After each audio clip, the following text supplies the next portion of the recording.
오늘 우리에게 주시는 하나님의 말씀은 요한복음 11장 17절에서 27절까지 말씀입니다.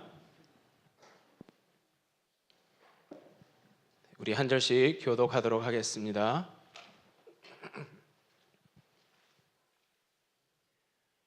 예수께서 와서 보시니 나사로가 무덤에 있은지 이미 나흘이라.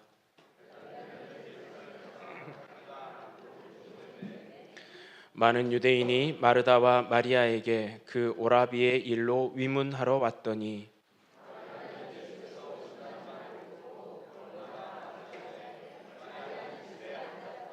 마르다가 예수께 여짜오되 주께서 여기 계셨더라면 내 오라버니가 죽지 아니하였겠나이다.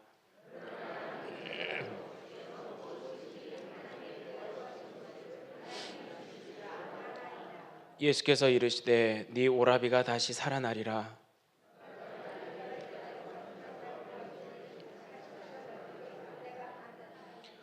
예수께서 이르시되 나는 부활이요 생명이니 나를 믿는 자는 죽어도 살겠고.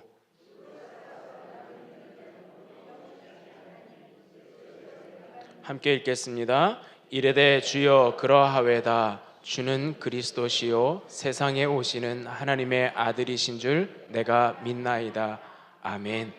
이 시간에 유영기 목사님께서 죽어도 산다란 제목으로 하나님의 말씀 증거해 주시겠습니다.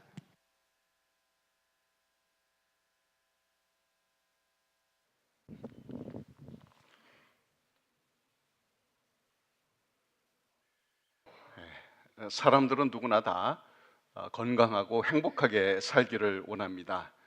그러나 살다 보면 기대치 않은 병에 걸릴 때도 있고 사고를 당할 때도 있습니다. 그러다 결국은 죽음을 맞게 되죠. 여러분, 가까운 가족이나 친한 친구가 병들거나 혹은 죽었을 때 어떤 마음이 됩니까? 일단 슬프죠. 그리고 두려움이 있을 수도 있습니다. 또 어쩌면 너무 이른 죽음이기 때문에 분노, 절망 이런 것을 느낄 수도 있어요. 한 5년 전 모든 대한민국 국민들을 뼈저린 죽음의 아픔과 슬픔을 경험하게 한 사건이 있었죠. 바로 세월호 참사입니다. 저는 아직도 그때 장면이 생생한데요. 부활절을 며칠 앞둔 고난 주간에 벌어졌던 일입니다. 이런 대형 참사가 일어나면 TV에 거의 하루 종일 그게 비춰주고 중계가 됩니다. 그래서 온 국민의 관심사가 되고 정말 다 내 자식을 잃은 것처럼 아파하고 힘들었던 그런 기억이 있습니다. 자, 그런데 그런 뉴스에 나오지 않고 또 화제거리가 되지 않을지라도 사람들은 다 죽음을 경험한다는 거예요. 자, 오늘 본문 보면 누구의 죽음이 나옵니까? 바로 나사로의 죽음입니다. 사실 나사로와 이제 자매들인 그 마르다 마리아 이 삼남매는 참으로 예수님과 가까이 하고 예수님을 잘 섬겼던 가족이죠.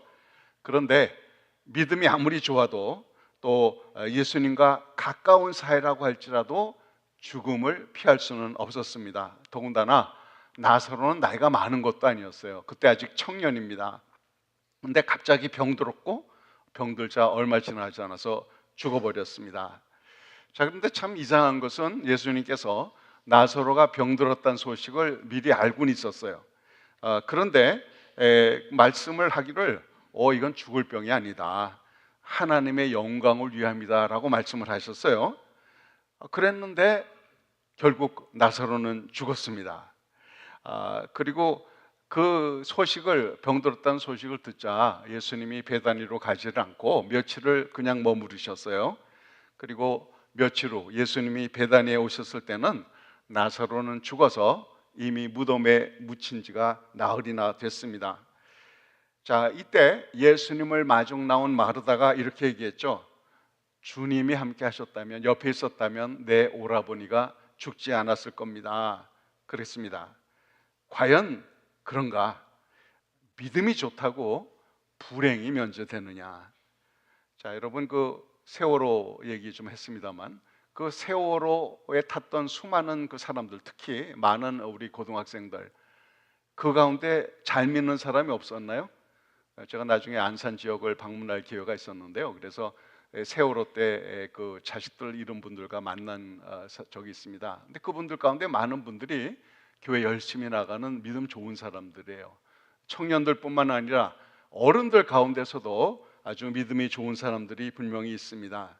네, 참 우리 믿는 사람들도 불행과 고난에서 그냥 면제되는 게 아닙니다.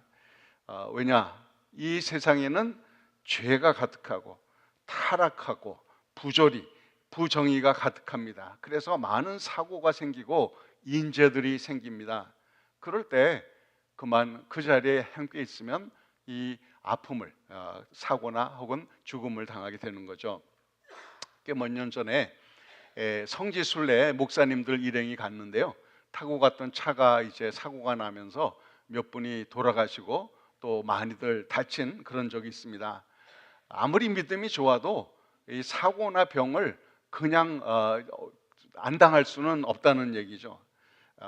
자, 우리가 이런 기대치 않았던 불행 혹은 전혀 생각지 못했던 병에 걸리면 마음속에 의문이 생깁니다. 이럴 때 이 어려운 일 당할 때 하나님은 과연 어디 계신가? 그러면서 흔히 마음속에 은근히 이건 하나님의 직무유기가 아닌가? 하나님이 전지전능하시고 정말 나를 사랑하신다면 왜 이런 지경에 그냥 내버려 두시는가? 하나님의 돌보심은 과연 어디 있는가? 그런 질문이 나온단 말이에요. 그런데 정말 주님이 같이 계신다면 사고도 병도 들리지 않는가? 마르단 그렇게 생각했던 것 같아요. 그래서 뒤늦게 오신 예수님을 향해서 푸념같이 원망설인 그런 말을 했습니다. 주님이 여기 계셨다면 내 오빠가 죽지 않았을 텐데요 하고 그렇게 원망의 말을 했습니다. 그런데요, 저희가 현실, 사실을 좀 분명히 알아둘 것이 있습니다. 죽음은 하나님의 창조가 아니라는 사실이에요. 하나님이 죽음을 만들지 않으셨습니다. 이 죽음은 생명을 갉아먹는 죄의 결과인 거죠. 사실 하나님의 선하신 뜻을 거역한 그 결과입니다. 우리 하나님께서 사람들에게 벌써 경고를 하셨잖아요. 이 선악을 알게 하는 나무의 열매는 먹지 마라. 먹으면 어떻게 돼요? 네가 정령 죽으리라. 근데 그 말을 안 믿은 거예요. 어쩌면 죽음이라는 것을 한 번도 경험해 보지 못했던 아담과 이브는 그게 무엇을 의미하는지 잘 몰랐을 수도 있어요. 어쨌든 하나님의 명령을 어기니까, 죄가 들어오니까 하나님과의 사랑의 관계가 끊어지고 생명에서 끊어지니 죽음이 오게 된 겁니다. 참 하나님께서 정령 죽으리라고 얘기했는데 뭔 소리인지도 잘 모르고 설마 했을지 모릅니다. 근데 설마가 사람을 잡은 거예요. 그죠? 이렇게 우리가 살다 보면 이 죽음이라는 법이 이제 인류에게 들어옴으로 인하여서 우리가 삶의 어느 순간에 사랑하는 피부치를 잃게 되기도 합니다. 평생 해로하겠다고 생각한 자기의 배우자를 먼저 잃는 경우도 있어요. 아무리 서로 금슬이 좋아도 한날 한시에 가는 법은 없더라고요. 근데 한날 한시에 가는 분이 간혹은 있어요. 제가 섬기던 교회에서 한 80 나신 노부부께서 아침에 산책 나갔다가 차가 덮쳐가지고 두 분이 한꺼번에 돌아가셨어요. 근데 한꺼번에 돌아가신 분들은 그 사랑하는 배우자의 죽음을 경험하지 않아서 글쎄 좋았을지 모르지만 자녀들은 어떻게 해요? 한꺼번에 부모를 잃은 자녀들은 정말 가슴 아픈 그런 상황이었습니다. 그래요. 결코 이별하고 싶지 않은 피부치나 사랑하는 이를 잃게 되는 죽음, 또 그들의 죽음을 내가 경험하지 않으면 내 자신의 죽음이 또 있지 않습니까? 언젠가는 결국 우리는 다 이 세상을 하직하고 목숨을 다해야 되는 때가 있습니다. 그래요. 사람들은 원하든 원하지 않든 자기가 원하는 시기든 아니든 다 죽음을 경험합니다. 자, 그런데 우리는 죽음을 되게 아파하는데 이 사람들의 죽음에 대해서 우리 예수님은 과연 어떻게 느끼시는가? 자, 우리 32절 이하에 보면 이제 마리아는 집에 있다가 이제 나중에 주님이 자기 집에 왔을 때 처음 마르다가 한 얘기와 똑같은 얘기를 해요. 주님이 저희 곁에 계셨다면 저희 오빠가 죽지 않았을 텐데요. 그리고 위문하러 온 많은 유대인들이 애통하는 것을 보고 예수님이 어떻게 하셨다고요? 여기 그 본문 말씀 보면 이제 이 성경에서 제일 짧은 구절 하나 나옵니다. 그 35절에 보면 우리 한국어 성경은 예수께서 눈물을 흘리시더라. 영어로는 Jesus wept. 아주 간단합니다. 그러니까 우리 인간의 이 죽음에 대한 아픔, 슬픔 이런 걸 주님이 모르시는 게 아니라 같이 동감하시고 같이 아파하십니다. 왜? 주님 자신이 죽음을 경험하셨기 때문에. 그죠? 주님도 몸소 십자가에 죽으시고 그 십자가에 달리는 그 고통, 채찍에 맞는 고통을 몸소 경험하시고 또 죽음의 아픔도 몸소 경험하셨습니다. 그래서 마지막 숨을 다하면서 주님께서 우리 하나님께 외치죠. 엘리엘리 라마 사박다니, 나의 하나님 나의 하나님 어찌하여 나를 버리셨나이까. 이 죽음으로 인한 단절의 아픔을 예수님도 깊이 느끼셨던 거예요. 제가 이제 목회를 하면서 뭐 수차례 이 장례식을 집전을 했는데요.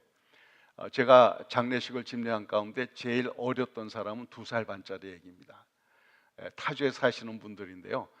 이제 LA에 사는 친척을 방문했다가 그 집 뒷마당에 있는 그 수영장에 이 아이가 빠져 죽은 거예요. 2살 반짜리가. 참 부모가 얼마나 애통해하든지 참 집례하기가 좀 어려웠습니다. 그런가 하면 제가 집례한 분 가운데 제일 나이 많으신 분은 104세 돌아가신 분이에요. 할머니 104세 돌아가셨는데 돌아가시기 얼마 전까지만 해도 집행에는 짚으셨지만 예배도 이렇게 걸어서 참석하시고 그랬었거든요. 그러니까 사실 104세면 정말 장수했다 이렇게 할 만한데 그 아드님 되시는 집사님이 나이가 80이 넘었는데도 섭섭해서 눈물을 흘리시더라고요. 그러니까 나이가 많거나 적거나 사랑하는 일을 이루면 하여튼 슬픈 거는 뭐 어쩔 수가 없는 것 같아요. 왜? 더 이상 손과 손도 잡을 수 없죠. 얼굴을 맞대고 대화도 할 수가 없죠. 사랑은 나눌 수가 없습니다. 죽음은 정말 냉혹한 거예요. 관계를 끊어버립니다. 그래서 예수님도 나의 하나님 어찌하여 버리셨나이까. 죽음의 아픔을 철저하게 경험을 했다는 거죠. 자, 그런데 중요한 것이 있습니다. 우리 믿는 자들에게는 죽음이 끝이 아니라는 거예요. 죽음 후에 뭐요? 부활이 있습니다. 부활이 있어요. 그래서 오늘 23절에도 보면 예수님이 애통해하는 마르다에게 말합니다. 네 오라비가 다시 살아나리라. 그랬더니 마르다가 믿음으로 고백합니다. 24절 마르다가 이르되 마지막 날 부활 때에는 다시 살아날 줄을 내가 아나이다. 다시 살아날 것을 알아. 그래도 현재 맞는 죽음은 아프고 아픈 거죠. 대부분의 사람들은 죽음 이후의 세계를 직접 경험해 보지 못합니다. 죽어본 적이 없으니까 죽음 이후 어떻게 될지 자기 스스로가 경험을 안 해봤단 말이에요. 그러나 간혹 죽었다가 살아나는 사람들이 있어요. 의학적으로는 죽었는데 어찌되든지 다시 살아난단 말이에요. 그리고 나서 보고 경험했던 천국 지옥에 대해서 간증하시는 분들이 있습니다. 그러면서 그 공통적인 증언이 뭔가 하면 육신의 숨이 멎어도 뇌의 기능이 멈춰도 그 죽음 이후에 여전히 내가 존재하더라라는 그 증언입니다. 그래서 보고 들은 것을 죽었을 동안 보고 들은 것을 간증하기도 하죠. 몇 년 전 제가 어떤 책을 읽었는데요. 영어로 된 책인데 Proof of Heaven, 천국의 확증 뭐 그런 내용인데요. 이걸 쓰신 분이 이벤 알렉산더라고 하는 외과 의사, 뇌수술이 전문인 외과 의사입니다. 이분이 쓴 책이 뉴욕 타임스 그 베스트셀러에 한 1년 동안 올라가 있었는데요. 그 내용은 뭔가 하면 이렇게 의사인데 세균성 급성 뇌막염으로 의식을 잃게 된 거예요. 그리고 뇌파의 활동이 아예 없어져 버린 그야말로 코마 상태의 죽음의 상태죠. 그런데 이 양반이 죽고 육신적으로는 죽었는데 그 너무도 아름다운 세계를 경험하게 된 거예요. 이 의사분이 성공의 교인인데요. 교인인데 사실 신앙이 별로 없는 분이었어요. 적은 있지만 교회도 잘 안 나가는 그러니까 신학적으로도 정립이 안 된 분이죠. 그래서 이 사람은 그냥 과학적인 사고방식을 가진 의사입니다. 그래서 이 의식이라는 것은 단순히 뇌의 활동이다. 그러니까 뇌가 기능을 멈추면 나도 없어진다. 그러니까 내세는 없다라고 단언을 했어요. 이 사람의 뇌파 뭐 이런 게 다 그냥 이고 그거 없어지면 끝난다라고 생각을 했어요. 그런데 자신이 죽어서 죽음 너머의 세계를 경험하게 된 거예요. 그러면서 한 얘기가 우리의 의식은 육신의 기능을 초월한다.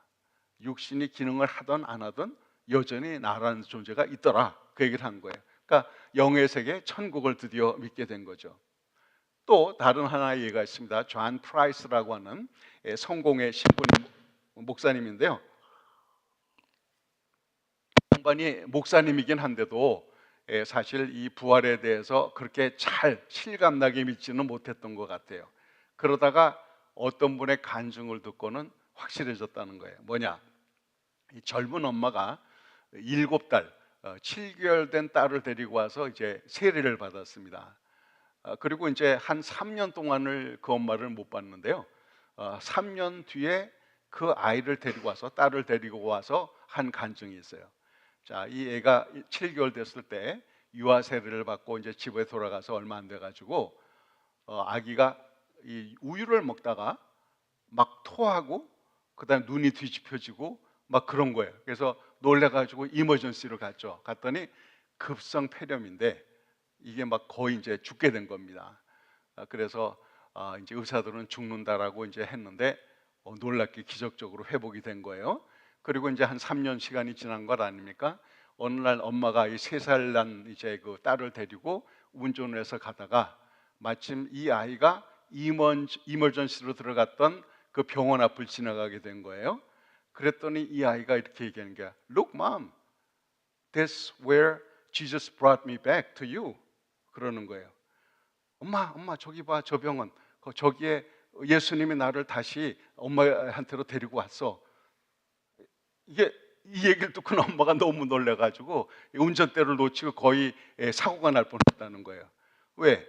아니 7개월짜리면 뭐 말도 못할 때 아니에요, 그죠?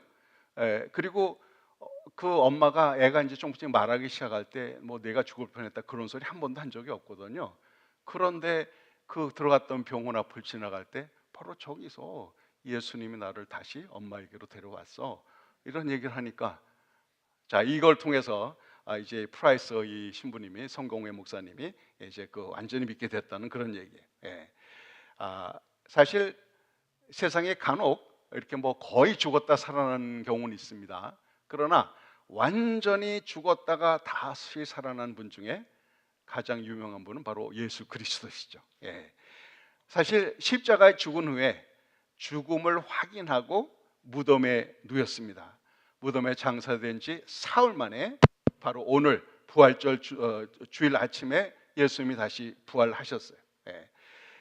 죽음 후에 부활한다는 것을 몸소 보여주시고 모든 믿는 자의 부활의 첫 열매가 되셨습니다. 자, 하나님이신 예수님이 왜 그렇게 죽음을 경험했어야만 하느냐?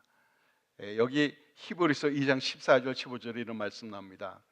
자녀들은 혈과 육에 속하였음에 그도 또한 같은 모양으로 혈과 육을 함께 지니심은 죽음을 통하여 죽음의 세력을 잡은 자 곧 마귀를 멸하시며 또 죽기를 무서워함으로 한평생 매어 종노릇하는 모든 자들을 놓아주려 하심이라. 우리와 똑같은 몸을 입으시고 죽음을 똑같이 경험함으로 인하여서 죽음의 아픔을 몸소 겪었을 뿐만 아니라 그 혈과 육의 죽음을 통하여서 혈과 육의 죽음이라는 것을 무기 삼아 사람들을 사로잡고 있는 악한 자를 쳐부시고 사망 권세를 깨뜨리고 부활하심으로 더 이상 우리도 죽음을 두려워하지 않는 자가 될 수 있도록 주님께서 그 죽음을 몸소 경험하셨다는 거예요. 여러분 아무리 죽어도 다시 사는데 뭐가 두려워요? 그래서 예수를 위해서 순교도 하는 겁니다. 아니 주를 위해서 죽으면 영광이지 어차피 사람은 한 번 죽는 건데 내가 하나님 나라를 위해서, 주님 위해서 죽는다. 그 땡이 아니잖아요. 다시 살아날 것이 너무 확실하니까. 여러분 잠자리에 매일 저녁 드는데, 들을 때 내일 아침 다시 눈 뜨고 깰 거라고 기대를 하니까 편안히 잠자잖아요. 만일 오늘 잠들면 영원히 눈을 못 뜰지도 모른다 그러면 어떨 것 같아요? 마음이 굉장히 복잡하겠죠. 근데 이제 우리가 정말 죽어도 다시 산다, 이게 확실하면 죽음이 그렇게 별로 두렵지 않은 거예요. 물론 뭐 어느 때 죽어야 되나, 요건 조금 더 사람마다 다 이유가 있을 거예요. 갈 땐 가더라도 지금은 아니에요, 이런 사람들이 있는데, 어쨌든 하여튼 우리가 이 다시 살 것이 너무 확실하면 죽음 안 두렵습니다. 예. 그런데요, 우리 기독교뿐만 아니라 다른 많은 종교들도 다 내세관은 있어요. 그렇죠? 모든 종교는 내세관이 있습니다. 이 죽음이 끝이 아니고 그 후에 사후 존재가 있다, 사후 세계가 있다. 그래서 우리는 천국과 지옥을 얘기하고, 우리 불교에서는 극락과 지옥을 얘기하고 그러죠. 그런데 문제는 뭐냐? 다른 모든 종교에서는 그 좋은 천국에 들어간다는 보장이 없어요. 살아있는 동안 확인할 길이 없습니다. 죽어봐야 하는 거예요. 이 생에 사는 동안 착하게 살고 흠없게 살면 천국에 들어갈 확률이 있긴 있어요. 그러나 그것은 죽어봐야 하는 겁니다. 그러나 우리에게는, 예수 믿는 저들에게는 보장이 있어요. 어떤 보장이 있어요? 예수를 믿으면 죽어도 산다. 죽어도 산다는 거예요. 그래서 우리 요한복음 5장 24절에 보면, 내가 진실로 진실로 너희에게 이르노니 내 말을 듣고 또 나 보내신 이를 믿는 자는 영생을 얻었고 심판이 이르잖아요. 우리가 사망에서 생명으로 옮겼느니라 하는 말씀이 있습니다. 이게 이미 완성된 거예요. 예수 믿고 온전히 믿으면 이미 영생을 얻었고, 심판에 이르지 않으니 사망에서 생명으로 옮겼다. 이건 완료형으로 말하고 있습니다. 여러분 그거 믿으세요? 내가 죽어도 산다, 이미 사망에서 생명으로 옮겼다. 육신의 죽음을 피할 길은 없어요. 그러나 육신으로 죽는다고 해도 심판은 받지 않는다. 천국으로 간다는 것이 너무 확실하다는 거죠. 어딘가가, 역시 부활의 메시지는 마귀가 사람들이 듣는 걸 안 좋아하는 것 같아요. 자, 어쨌든 그래서 이 예수님께서 이제 그 나사로가 죽어서 무덤에 들어가고, 그리고 이미 죽은 지 나흘이나 됐을 때 베다니로 오셨어요. 그리고 애통하는 사람들을 보고는 같이 슬퍼하시고, 거기 끝이 아니죠. 나사로가 있는 무덤 앞으로 갑니다. 그리고는 무덤을 가로막고 있는 큰 돌을 옮기라는 거예요. 이제 이스라엘 그쪽에서는 매장을 안 해요. 사람이 죽으면 동굴 같은 데다가 시신을 놓고는 큰 돌로 막습니다. 예수님도 그랬잖아요, 그렇죠? 그러니 그 돌을 옮기라는 거예요. 왜 그러나 그랬을 거예요. 그랬더니 나흘이나 돼가지고 벌써 실체 썩는 냄새가 나기 시작한 거예요. 그런데 예수님은 그 앞에서 하늘을 우러러 감사기도를 드립니다. 아버지 하나님, 내 말을 들으신 것을 감사합니다 하고는 큰 소리로 나사로야 나오너라 그런 거예요. 이거 만약 다른 사람이 그렇다 그러면 별 미친놈. 그러나 그 말을 듣고는 이제 죽어서 썩는 냄새가 나기 시작하는 나사로가 온몸을 동인 채로 걸어 나온 거예요. 와, 얼마나 놀랐을까. 근데요, 이거는 하나의 예고편입니다. 예고편. 우리가 다 죽어서 이 몸이 죽고 일벽 고쳐주고 진토라도 있든 없든 상관없이 마지막 날이 되면 우리 천사장의 나팔 소리, 예수님의 호령으로 호련히 일어나게 될 거예요.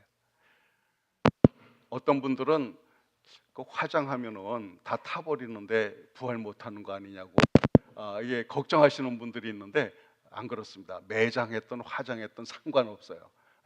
우리 그 물리학적으로도 질량불변의 법칙이라는 게 있는데, 아무튼 우리 마지막 때 부활할 때 보면 우리가 새로운 몸을 입고 부활하게 될 겁니다. 새로운 몸을. 그 몸은 더 이상 다치지 않는 몸, 더 이상 늙지 않는 몸, 영원한 몸, 아름다운 몸을 입게 될 거예요. 그게 정확히 어떤 모습이 될 건지는 사실 아무도 모릅니다. 사실 그 예수님이 부활하셨을 때도 사람들이 처음에 척 알아보지 못했던 것 같아요. 그래서 예수님인가 했고요. 엠마오로 가던 제자들도 동행하면서도 예수님인지 처음에는 못 알아봤잖아요. 그러다 나중에 못 박힌 손을 내밀어 떡을 뗄 때야 눈이 밝아져 예수님인지 알아봤거든요. 그러니까 그 부활한 몸은 우리 육신의 눈으로 볼 때는 우리가 알고 있는 지금 몸과는 다를 것 같아요. 그래도 몸의 부활입니다. 어떤 분들은 그래요. 이 부활에 대해서 죽으면 그냥 내 의식이 천국 가는 거 아닙니까? 맨날 저 사도신경 통해서 몸이 다시 사는 곳가를 거듭 외우면서도 몸의 부활을 못 믿는 사람들이 있어요. 근데 우리 인간이라는 존재는 워낙 영혼과 육의 결합이거든요. 그래서 영원한 몸을, 새로운 몸을 잊게 됩니다. 나사로, 썩어서 냄새가 나기 시작하는 나사로를 불러 다시 살린 것은 우리가 어떤 상황이든지 다시 살리라라는 것에 대한 예고편이라는 예고편. 물론 나사로가 이랬다 또 죽긴 죽었죠. 그 다음에 자기 수명이 다해가지고. 그러나 마지막 때가 되면 나사로도, 저와 여러분도 다시 살아나게 될 겁니다. 약간 사족을 달자면 근데 만약 그 예수님 오시기 전에 사람이 죽는다면 어떻게 되냐, 이거 궁금하죠. 그래서 어떤 분들은 믿지 않는 사람이 죽으면 음부라는 곳에 가서 기다리고, 믿는 사람이 죽으면 낙원 혹은 아브라함 품에서 대기한다, 보통 이런 얘기들을 하는데요. 어떻게 생각하세요? 저는 그렇게 생각하지 않습니다. 뭐 이거 갖고 죽느냐 사느냐 내기하진 않겠는데요. 아이고, 계속 소리가 나네요. 갈까요? 그럽시다.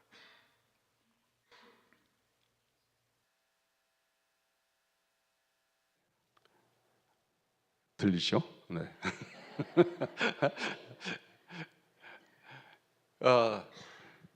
자, 우리 이 시간 공간이라는 것은 물질 세계거든요. 그래서 우리가 죽으면 시간 공간이라는 물질 세계를 초월합니다. 전 그렇게 믿어요. 그러니까 쉽게 얘기하면 이런 거예요. 앞으로 10년 후에 예수님이 다시 오신다고 치십시다. 오늘 내가 죽었어. 그럼 어떻게 되냐? 이 땅에 사는 사람은 10년이라는 세월을 살아갑니다. 그러나 나는 오늘 죽으면 10년 뒤 예수님이 오신 그날이 된다는 거예요. 200년 전에 죽은 사람도 죽는 순간 예수님 앞에 서게 돼요. 이해가 되세요? 뭐 이건 하나의 신학적인 입장인데요. 이것 때문에 뭐 죽기 내기 할 건 아닌데 하여튼 전 그렇게 생각한다 이 말이에요.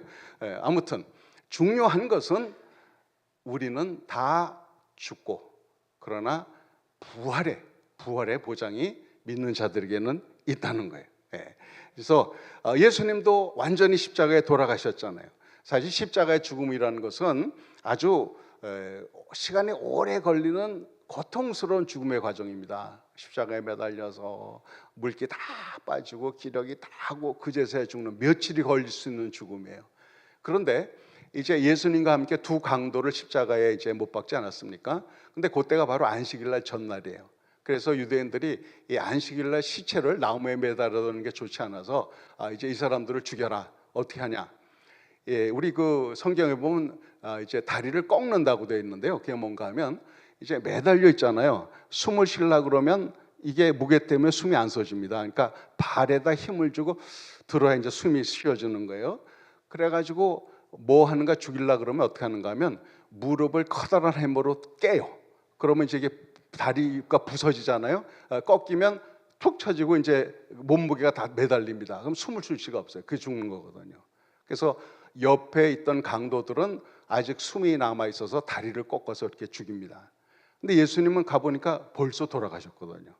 그래서 확인을 하느라고 옆구리 창을 확 찔러봤더니 물과 피가 나왔어요. 죽음을 확인하고 그 후에야 이제 무덤에 누웠던 겁니다. 그러니까 완전히 죽은 거예요.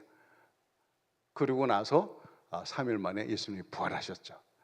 부활하신 후에 이 예수님이 부활하셨다는 것을 여러 사람들에게 여러 차례 나타났습니다. 제자들에게도 몇 차례 여자들에게도 나타나고, 엠마오로 가는 제자들에게도 나타나고, 그래서 부활하신 후에 승천하기까지 40일 동안을 여러 사람들에게 보이고, 그리고 이제 그 고린도서 15장 6절에 보면 일시에 500여 형제에게 보였다라고 되어 있습니다. 이게 뭔가 하면 예수님이 부활해서 40일 활동하시다가 하늘로 올라가실 때 그 승천하시는 분을 지켜본 사람들이 한 500여 명이 된다는 거예요. 그러니까 이게 그냥 비밀이 된 게 아니라 아주 공개적으로 부활하신 겁니다. 물론 그 당시에 유대인들이 이런 소문도 퍼뜨렸어요. 예수가 죽은 후에 제자들이 그 시체를 훔쳐다가 부활했다고 거짓말한다. 자기들의 어떤 걸 위해서. 되게 말이 안 되는 게, 예수님이 십자가에 잡혀서 십자가에 돌아가실 때는 제자들이 다 뿔뿔이 흩어졌죠, 겁나서. 그런데 부활하신 예수님을 만나고는 어떻게 됐어요? 용기 백배해서 그 다음에는 죽음을 두려워하지 않게 됐습니다. 그래서 수많은 그 제자들이 실제로 순교를 했어요. 아니, 거짓말 때문에 죽는 사람이 어디 있겠어요? 실제로 부활하신 예수님을 만나고 다시 오마 약속하시며 하늘로 오르시는 분을 봤기 때문에 이젠 내가 죽어도 다시 산다. 그게 너무 믿어지니까 그렇게 이제 목숨 걸고 주님을 쫓아간 거죠. 그렇습니다. 이 십자가의 죽음과 부활이 바로 저와 여러분들의 구원이고 영원한 소망이 아닙니까? 그래서 우리 그 고린도전서 15장 20절부터 몇 절 제가 읽겠습니다. 그러나 이제 그리스도께서 죽은 자 가운데서 다시 살아나사 잠자는 자들의 첫 열매가 되셨도다. 사망이 한 사람으로 말미암았으니 죽은 자의 부활도 한 사람으로 말미암는도다. 아담 안에서 모든 사람이 죽은 것 같이 그리스도 안에서 모든 사람이 삶을 얻으리라.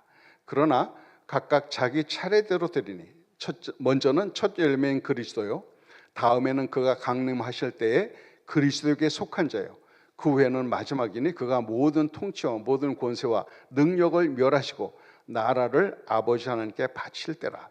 그가 모든 원수를 그 발 아래 둘 때까지 반드시 왕노로 타시리니 맨 나중에 멸망받을 원수는 사망이니라. 예수님의 십자가의 부활로 인하여서 사망이 사망 선고를 받은 거예요. 더 이상 사망이 권세를 부릴 수가 없는, 우리는 부활의 능력 가운데 살아갑니다. 그래서 예수를 믿으면, 제대로 믿으면 죽어도 살고 죽어도 산다는 이 부활의 소망 때문에 죽음이 가득한 이 세상에서도 저희는 꿀리지 않고 답답해하지 않고 그냥 슬퍼만 하지 않고 영원한 나라를 바라보면서 죽어도 산다라는 이 분명한 소망 가운데 날마다 믿음으로 살아갈 수가 있는 것이죠. 우리 기독교에서 부활이 없다면 그 믿음은 말짱 헛것이라고 바울도 얘기를 했습니다. 저와 여러분이 이 부활의 소망을 가지고 죽어도 산다는 것을 분명히 믿고 날마다 영원한 천국을 향해서, 그리고 죽음 가운데 있는 다른 이들에게 부활의 소망을 선포하며 사는 저와 여러분들 되기를 바랍니다. 우리 기도하겠습니다. 감사하신 아버지, 예수 그리스도의 십자가의 죽으심과 다시 사심이 우리의 구원이 되고 영원한 생명이 되게 하신 것을 감사드립니다. 저가 죄와 죽음이 가득한 이 세상 가운데 새 생명을 가진 자로서, 그리스도의 생명으로서 날마다 세상을 이기며 어둠을 이기며 믿음으로 승리하며 사는 저들 되게 하여 주시옵소서.